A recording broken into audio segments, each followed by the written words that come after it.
Assalamualaikum warahmatullahi wabarakatuh. Terima kasih telah menonton video saya. Namun sebelum lanjut, bagi yang belum subscribe, silahkan klik tombol subscribe dan nyalakan tombol loncengnya agar kalian tidak ketinggalan apabila saya upload video baru. Oke.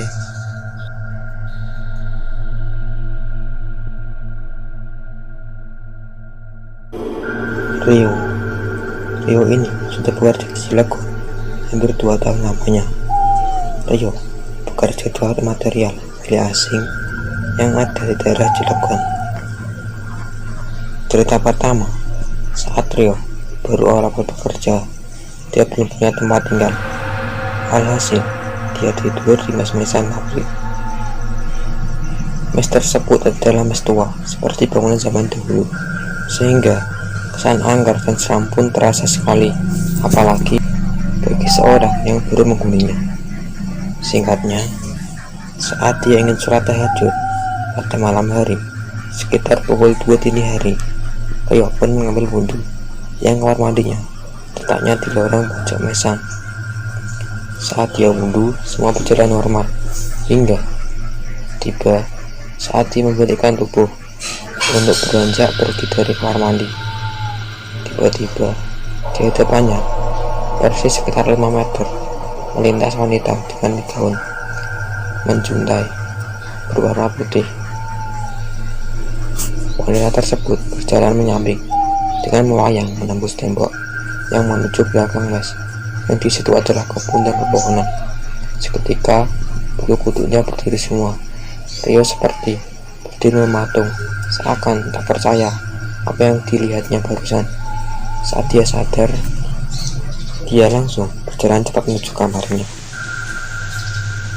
Waktu berlalu, sudah agak lama Rio bekerja di pabrik tersebut, hingga di malam hari sekitar jam 1 dini hari, Rio harus patroli untuk mengecek keadaan gudang pabrik tersebut.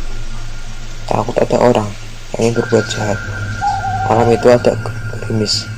Rio berjalan di pinggir pagar pabrik yang dikelilingi pohon bambu, pagar yang rimbun.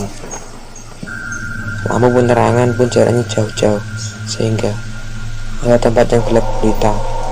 Saat dia melintasi tikungan yang kebetulan tidak ada penerangan sama sekali, cuma ada senter yang ada di tangan Rio. Tiba-tiba pohon bambu bergoyang dengan sendirinya. Dia pun berhenti karena kaget. Dia mengira itu ulah angin malam, tapi pohon di sebelahnya tidak bergerak sama sekali. Pas sedang senter-senter, mendadak Rio kaget ketika ada suara geraman dari balik pohon bambu.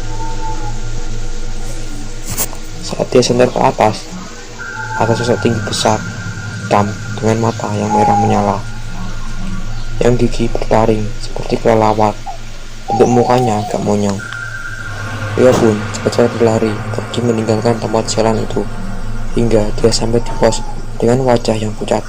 Rekannya yang di pos itu pun menyapanya, tapi Rio tidak menceritakan apa yang ditemui barusan.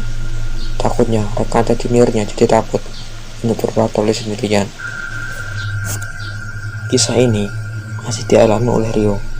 Saat itu malam hari, di pos cuma ada 3 orang, termasuk Rio. Akhirnya mereka semua beranjak dari pos dan melaksanakan tugasnya masing-masing. Mereka pun janjian untuk kumpul di pos lagi setelah selesai mengecek komplek pabrik. Singkatnya, Rio sudah selesai melaksanakan tugasnya.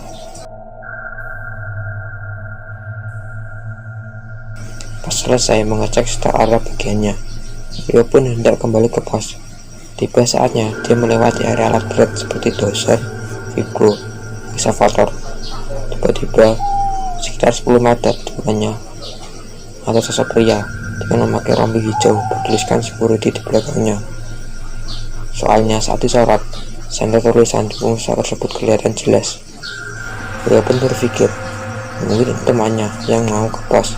Rio pun menyapa sosok itu, tapi sosok tersebut tidak menjawab sapaan Rio dan terus berjalan ke depan. Mungkin tidak dengar batin Rio.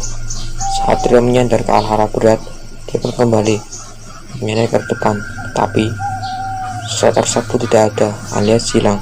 Padahal jangka waktu dia menyandar dari alat berat ke depan hanya 3 detik. Jika sosok tersebut lari, terus terdengar suara langkahnya karena memakai sepatu security. Dan jika masuk ke pos, pasti suara kunci gerbangnya.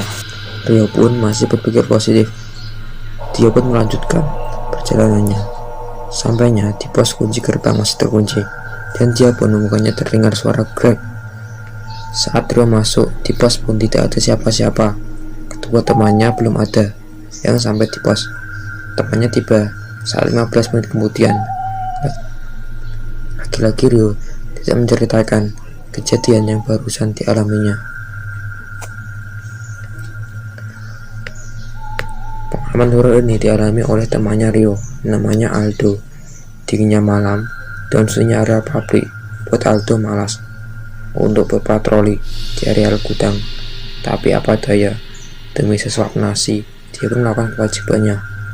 Saat dia melangkah pergi, memang ada rasa was-was yang menghinggapi dirinya. Tapi tetap dia berjalan dengan tenang. Satu persatu ruangan gudang dia cek dengan perlahan. Semuanya aman. Tinggal satu ruangan lagi yang berada di pojok dekat kebun. Dia pun berjalan menghampiri dan pintu ruangan tersebut. Krek, terdengar suara pintu terbuka. Ruangannya gelap. Dia menggunakan senter untuk melihat barang-barang dalamnya. Semua terlihat baik-baik saja. Saatnya dia beranjak pergi keluar dari ruangan itu. Saat senternya diarahkan ke samping, saking kagetnya rasanya, Aldo seperti mendengar suara gundu yang sangat kencang. Dia melihat sosok putih kumat dengan ikatan-ikatan melingkar di tubuh sosok itu. Anjluk, anjluk, anjluk. Sosok itu melompat ke samping 3 kali. Aldo pun bergidik. Nyalinya agak ciut jika berhadapan dengan sosok seperti ini. Dia yakin barusan yang dia lihat adalah pocong. Tanpa berpikir panjang, dia lari dan mengunci pintu belakang itu dan menuju ke pos. Sampainya di pos, sudah ada temannya yang menunggu sambil ngopi. Dia pun menceritakan apa yang dialaminya kepada teman-temannya. Seketika itu, mereka yang di pos memilih untuk tidak berpatroli dan tidur di pos beramai-ramai. Masa bodoh dengan kerjaannya penidur dan cepat pagi. Sebagai tambahan, pabrik tersebut pernah ada kejadian pekerja jatuh dari ketinggian, sehingga di situ kadang ada penampakan pekerja yang tewas tersebut. Menurut para pekerja yang menjadi saksi, penampakan tersebut adalah dengan memakai helm kuning dan rompi warna oranye, persis dengan pekerja yang tewas tersebut.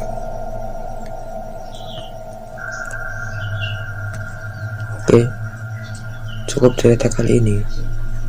Untuk cerita selanjutnya bisa Anda buka di kolom deskripsi. Wassalamualaikum warahmatullahi wabarakatuh.